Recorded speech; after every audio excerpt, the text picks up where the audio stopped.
Welcome to day 2 of getting my boat ready for the Bahamas. So, today, little project. These are just little micro projects as I work my way towards getting ready here to go to the Bahamas. Sometimes they're bigger things, sometimes they're smaller things. It's another smaller thing, but nevertheless, something that has to get done. If I can do any of these things, anybody can do these things because I am not a professional. For any of the professional content, tune in on Sundays for How the Pros Do It, where I get to join with the yacht rigger and see the cool stuff that they do and how the experts actually get it done. But for now, the problem that I have that I'm going to try to tackle today is my fridge door is out of alignment and it is causing no small amount of consternation in my life. Let me show you what I'm talking about. So this is my fridge. It is a isotherm sliding fridge. And I love it. It's great. This whole setup here used to be a gimbaled stove. I replaced the gimbaled stove and actually cut this stuff out myself. Put this aluminum plate down here, and I use the stove top that has these little poppers to hold pots and pans because it's no longer gimbaled. I have an AI stove that needs to be cleaned right here. That is really cool, has a camera inside of it, cooks your food for you, identifies what you're putting inside of it. Pretty sweet. And then I decided to put a fridge down here. What that did was open up what would have been my fridge before, which is now all water and pork rinds. And I opened that entire thing up. So it's been a really big win in my life to have this setup. However, the problem that I'm having is this.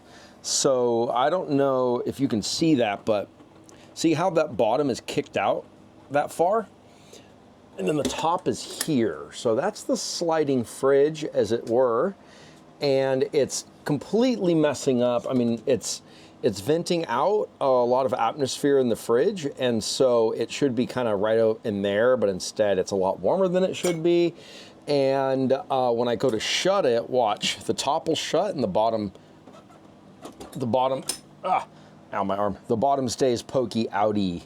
So I'm thinking it's the track. I asked Danny at the yacht rigger and he agrees. So I'm gonna take everything out of the fridge and then see if I can figure out what's going on with the track. And man, I hope so, because if I don't, this has been my solution for the last week as I've been living with this.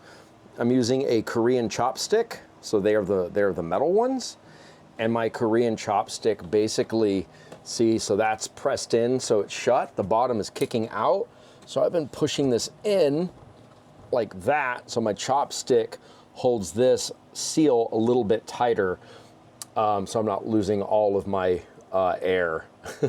So let's try and actually have a real solution.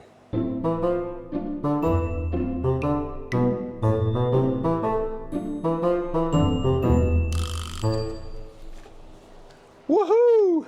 Okay, so I figured it out. It's actually not the track. So anybody in the future, whoever has the isotherm units with the fridges that slide, they're really easy to remove off the track, which is cool. But the what was happening was the freezer had enough ice buildup in front of it or behind it that wasn't allowing the tray to go all the way back. So it was taking this piece here that holds the weird amount of butter I eat as a carnivore. But this tray right here was stopping the fridge from shutting all the way. So it was causing it to kind of shut at a bit of an angle. So that looks like the solution. Finish putting it back together and see how it looks. So now, look how smooth action that is. Boom. Nice. It's flush all the way to the bottom. Looking good. I know that's not a big deal, like as YouTube boat projects go.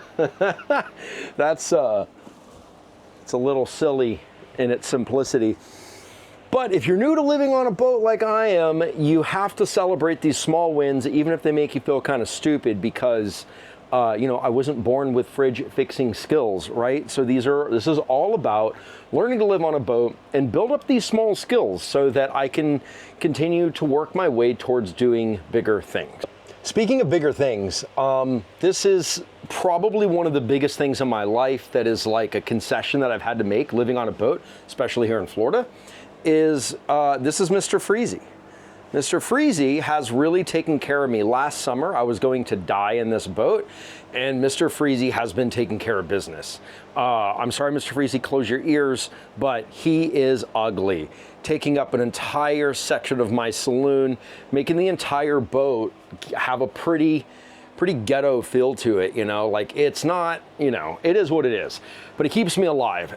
The air comes out of Mr. Freezy, comes up over here, and accumulates right here, and then this fan pulls that air across.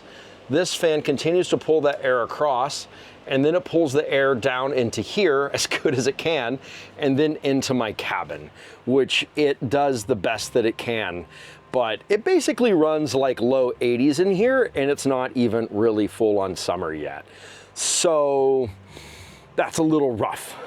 This boat was built with an Arctic, you know, with a diesel powered furnace. It's just not made to, you know, be down in the tropics in this. So there's no vents. It's not prepped for this at all. But I am in talks trying to figure out what I can do about a marine AC and how to do that on an aluminum boat. If anybody has, I have a standpipe that's free that goes above the water line that I could plumb an AC into, but how do you create the standpipe line that's above the water line that doesn't cavitate the little pump that circulates the water and takes the heat out of the exchange on the AC? If anybody knows that answer, let me know. But anyways, that is a future project. Just wanted to share that. Everything else is cruising along. And as yesterday, thank you guys for showing up for this video. And like yesterday, if you want to stick around for one of my challenges that I'm working on, I'm highlighting one of those at the end of each of the daily videos.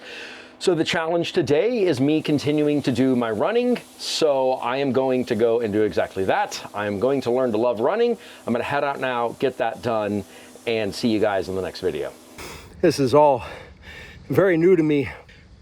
So I did zone 2 training. Seems to be the way to go. Build that cardio threshold. And then I did a little sprint at the end. So it was my 3rd time to go running. Still hate it, but I know I'm gonna learn to love it because I have faith in my little weird equation of the things that we like, that we have an affinity for, is a simple little equation, and it's time and exposure, right? Time over exposure equals affinity, right? Equals affection. So if you do it for long enough and you expose yourself to that thing over a given enough period of time, then you will come to prefer the thing. I think that's what our preferences are built out of. So this is the test for that. But yeah, thank you guys for joining today for this episode. I will see you guys tomorrow for the next project of getting Nomad ready. Travelers, be good, have fun, be safe. See you tomorrow.